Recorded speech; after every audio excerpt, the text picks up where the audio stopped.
धन्यवाद साथियों। आज एक महत्वपूर्ण प्रेस वार्ता है। आप मंच को देखकर ही समझ गए होंगे कि महत्वपूर्ण है, क्योंकि हमारे वेणुगोपाल जी कम ही आते हैं प्रेस कॉन्फ्रेंसेस में। तो इसलिए महत्वपूर्ण है क्योंकि वेणुगोपाल जी के बगल में जो बैठे हैं कन्नन गोपीनाथन जी, ये 2012 के आईएएस ऑफिसर, हमारे यहाँ एग्मू काडर के थे, और जिस सर्विस में जमीर से ज्यादा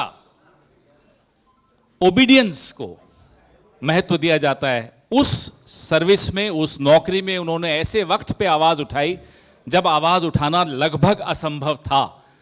कश्मीर में इन्होंने, जब वहां 5 अगस्त 2019 को जिस तरह से निर्णय लिए गए, स्टेट को यूटी बना दिया गया, बिना किसी से कंसल्ट किए जो निर्णय लिए गए, उसके विरोध में इन्होंने एक आवाज उठाई कि साहब आप लोगों को बोलने का हक नहीं छीन सकते। और भी इनके साथी थे जिन्होंने कश्मीर में ऐसी आवाज उठाई, वो भी आईएएस थे, लेकिन वो फिर डर के वापस चले गए सर्विस में, ये डरे नहीं। इसके बाद इन्होंने वीवीपैट पे बहुत खुलकर बोला, और फिर जब सीएए एनआरसी की मूवमेंट चल रही थी तब भी ये बेधड़क होकर बोले। इन्होंने एफआईआर झेली, इन पर तमाम तरह की कार्रवाइयां हुई, लेकिन ये डरे नहीं। नौकरी को लात मारी, और ऐसी नौकरी को लात मारी जिस नौकरी के लिए लोग कई कई सालों तक तैयारी करते हैं।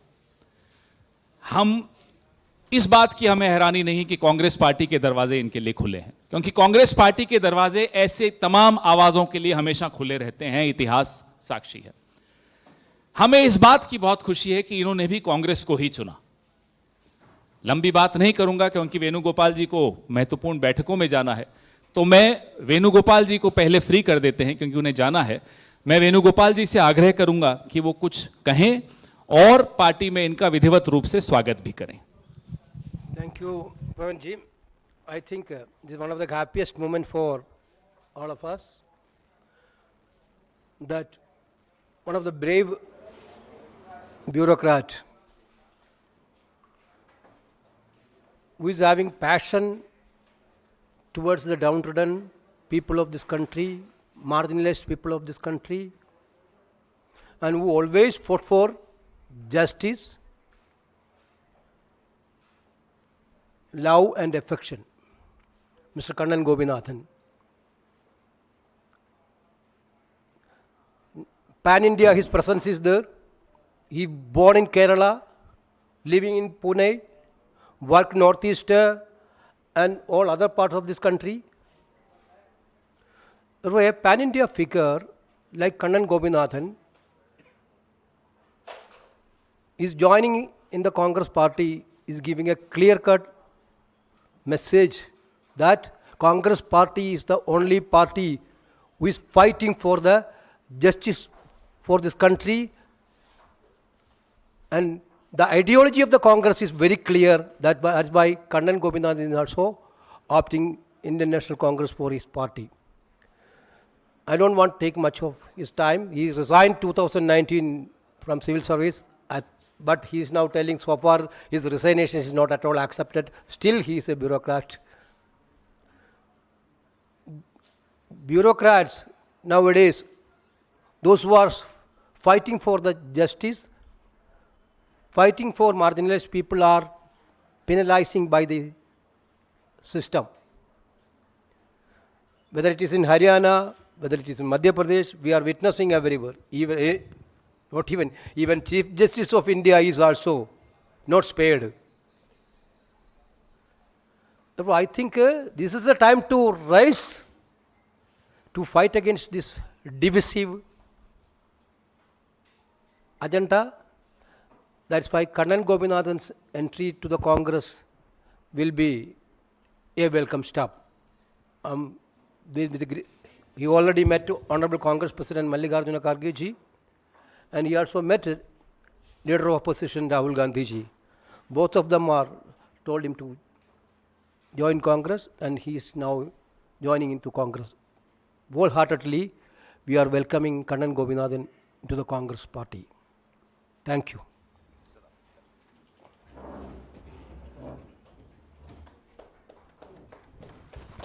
Welcome.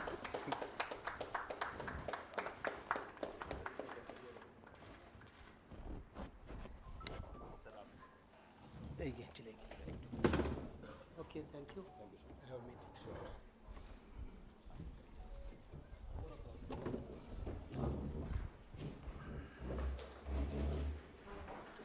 अब विधिवत कन्नन गोपीनाथन जी कांग्रेस पार्टी में आज शामिल हुए हैं। मैं उनको भी बधाई देता हूं और मैं हम सबको भी बधाई देता हूं कि एक बहुत ऐसा शख्स कांग्रेस में आया है जो दिल से काम करता है। मैं अब कन्नन गोपीनाथन जी से आग्रह करूंगा कि वो अपने विचार आपके सामने रखें।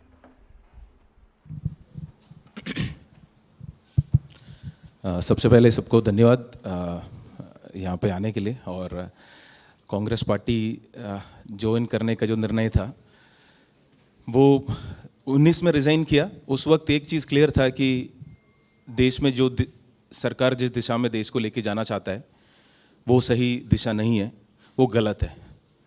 वो गलत क्या है वो क्लियर था और गलत के खिलाफ लड़ना है ये भी क्लियर था। पर ऑल्टरनेटिव क्या है वो उस जर्नी तक पहुंचने में मुझे खुद भी क्लैरिटी की ज़रूरत थी।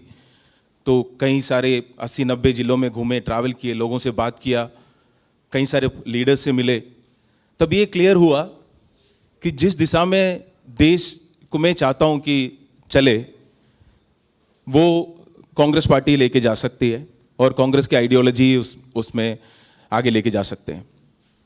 सपना क्या है? जहां पे हर नागरिक अपना अधिकार, उनको अधिकार मिले, अपना सपना देख पाए, वो सपना पूरा करने का कोशिश कर पाए, उसमें सरकार उनका मदद करे और अगर नहीं करे तो उसी सरकार से सवाल पूछने का उनका हक हो। सिर्फ सपना देखना एक नागरिक वो नहीं है, अगर सपना पूरा करने में सरकार क्यों नहीं उनकी मदद करते हैं, वो उसके सवाल पूछना भी जो एक नागरिक का अधिकार है। जो 2014 से मैंने जो नोटिस किया वो एक चीज थी कि हम बहुत मुश्किल से प्रजा से नागरिक बने थे। कई सारे राजा पहले भी थे। प्रजा से हम नागरिक बने क्यों? क्योंकि प्रजा सवाल नहीं पूछ सकते थे। सवाल पूछे तो तुरंत राष्ट्रद्रोही या राज्य के खिलाफ बोलने वाले ऐसे माने जाते थे। तो पहली बार हम बहुत मुश्किल से सवाल पूछने लग रहे थे। जैसे आरटीआई हो, जितने अधिकार सरकार ने नागरिकों को दिया उसके तहत वो सवाल पूछने लगे थे कि तुरंत आके बोल दिया कि आप सवाल मत पूछो, हम आपको कुछ देंगे, आप चुपचाप रहिए, उसको रिसीव करिए। उसके अलावा अगर कुछ पूछेंगे, सरकार की आलोचना करेंगे तो उसको हम देश की आलोचना के तुलन कर लेंगे और अगर सरकार से सवाल पूछेंगे तो आपको देशद्रोही माना जाएगा। ये बात से मैं बिल्कुल सहमत नहीं था। देखिए, जिनको लगता है कि सरकार सही काम कर रहे हैं वो उसकी पूर्ण सम्मति दे, वो देश प्रेमी हो सकता है। जिनको लगता है कि जो सरकार कर रहे हैं वो देश हित में नहीं है और गलत रास्ते पे लेके जा रहे, तो उसको सवाल पूछने वाले, क्योंकि वो बहुत सारे कॉस्ट पे, अपने पर्सनल कॉस्ट पे वो सवाल उठाते हैं, वो भी देश प्रेमी है। मैं एक ही तबके के लोगों को देशद्रोही मानता हूं, जिनको पता है ये बात कि देश सही दिशा में नहीं जा रहे, पर अपनी फायदा के लिए या लालच या ग्रीड या सर्वाइवल के लिए ये निर्णय ले चुका है कि हाँ हम चुप रहेंगे क्योंकि चुप रहना ही इस वक्त बेहतर है। तो जो मैं उस तरीके का देशद्रोही नहीं बनना चाहता था। मुझे यह था कि मुझे जो अपनी बात रखना है, सवाल उठाना है, वापस हमें प्रजा नहीं बनना है, हमें नागरिक रहना है।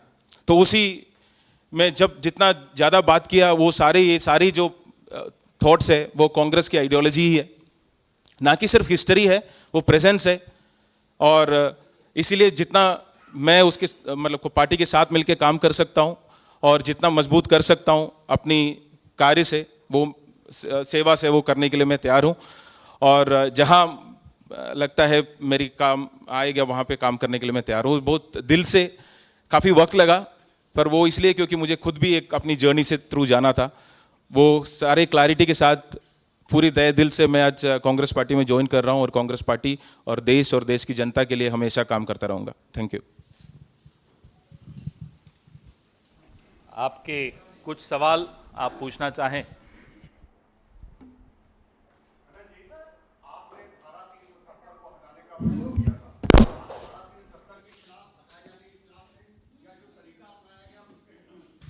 नहीं, मैं उस वक्त भी इस बात को क्लियर रखा था कि 370 हटाना है नहीं हटाना है वो एक सरकार का निर्णय हो सकता है, पर उसके बाद अगर एक पूरा प्रदेश को आप ये निर्णय करते हैं कि हम उसको बंद कर देंगे, जिस तरीके से वहां के सारे लीडर्स को, एमपी को, मान लीजिए ये बात दिल्ली में होता है कि जितनी जर्नलिस्ट है, जितनी एमपी है, जितने एक सीएम है, उन सबको जेल डाल दिया जाए, यहाँ की ट्रांसपोर्टेशन बंद किया जाए, यहाँ की टेलीफोन बंद किया जाए, यहाँ की इंटरनेट बंद किया जाए, तो क्या वो सही है? ये सिर्फ मेरे लिए सवाल नहीं है, हम सबके लिए सवाल है कि क्या वो सही हो सकता है? किसी भी देश में, एक लोकतांत्रिक देश में ये सही हो सकता है या उसके खिलाफ आवाज नहीं उठनी चाहिए थी? तो वो सवाल ही मैंने उठाया है और उस सवाल पे मैं आज भी कायम हूं।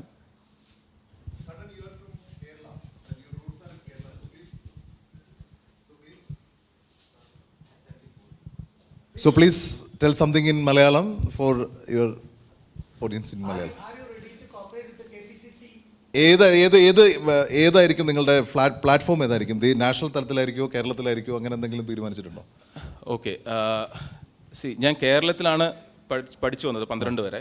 പക്ഷെ അത് കഴിഞ്ഞിട്ട് ജാർഖണ്ഡിലാണ് എഞ്ചിനീയറിംഗ് ചെയ്തത്.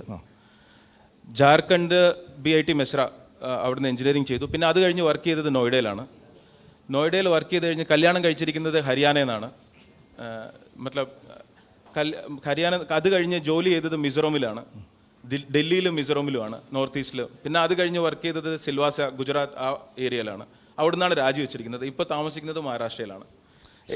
എന്തുകൊണ്ടാണ് കോൺഗ്രസ് സെലക്ട് ചെയ്തത്? എന്തുകൊണ്ടാണ് കോൺഗ്രസ് സെലക്ട് ചെയ്തത്? വളരെ ഇത് പൗരന്മാരുടെ പാർട്ടി ആയതുകൊണ്ടാണ്. അതായത് പ്രജയിൽ നിന്നും പൗരനിലേക്ക് എന്നുള്ളൊരു യാത്ര ഇന്ത്യയെ ആരംഭിച്ചത് സ്വാതന്ത്ര്യത്തിന് ശേഷം, ആ സ്വാതന്ത്ര്യ സമരത്തിന് അനുബന്ധിച്ചിട്ടാണ്. അത് കഴിഞ്ഞിട്ട് പ്രജയിൽ നിന്നും പൗരനിലേക്ക് എന്നുള്ളതിൽ മാറി വീണ്ടും സർക്കാർ തരുന്നത് മേടിച്ച് ശബ്ദമില്ലാതെ ആൾക്കാരാവുക എന്ന് മാറി തിരിച്ച് വീണ്ടും പ്രജകളാക്കി മാറുന്ന ഒരു യാത്രയിലോട്ട് നമ്മൾ തുടങ്ങിയിട്ടുണ്ട്. ആ തിരിച്ചുള്ള യാത്ര എത്രയും പെട്ടെന്ന് നമ്മൾ നിർത്തുകയും തിരിച്ച് പൗരന്മാരാകാനുള്ള യാത്രയിലെ ഏറ്റവും ഉചിതമായ പാർട്ടി കോൺഗ്രസ് പാർട്ടിയാണെന്നുള്ള ഉച്ചബോധ്യമുള്ളതുകൊണ്ടാണ് കോൺഗ്രസ് പാർട്ടിയിൽ ജോയിൻ ചെയ്യുന്നത്. ഈ പ്രവർത്തന മേഖല കേരളമായിരിക്കുമോ അതോ ദേശീയ തലത്തിൽ മൊത്തത്തിലായിരിക്കുമോ? ഇല്ല, അത് പാർട്ടി തീരുമാനിക്കുന്നതനുസരിച്ചിരിക്കും. പ്രത്യേകിച്ച് നിയമസഭാ തെരഞ്ഞെടുപ്പ് കേരളത്തിൽ വരാൻ പോകുന്ന സമയമാണ്. അതെ, പക്ഷേ പാർട്ടി തീരുമാനിച്ചനുസരിച്ചിരിക്കും. കാര്യം ഞാൻ ഇന്ന് ജോയിൻ ചെയ്തേ ഉള്ളൂ. അതുകൊണ്ട് എന്താണ് റോൾ, എനിക്കുള്ള റോൾ എന്നുള്ള കാര്യം എനിക്ക് ക്ലാരിറ്റി ഇല്ല. ഐ വിൽ जस्ट टेल कि जैसे मैं केरला से हूँ पर पढ़ाई किया झारखंड में और नोएडा में काम किया.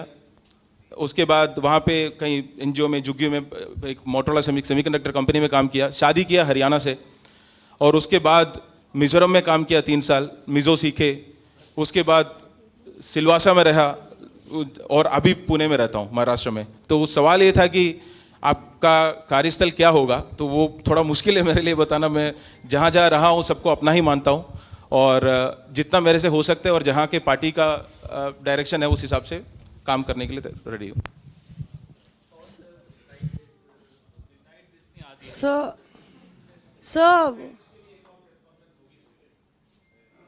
सर वो अदालत में फैसला है उस पे, लालू यादव और We have another press conference in a few hours. Then we can take up other questions then. Let's just focus on something as important as this. और है इस पर आपसे? Thank you.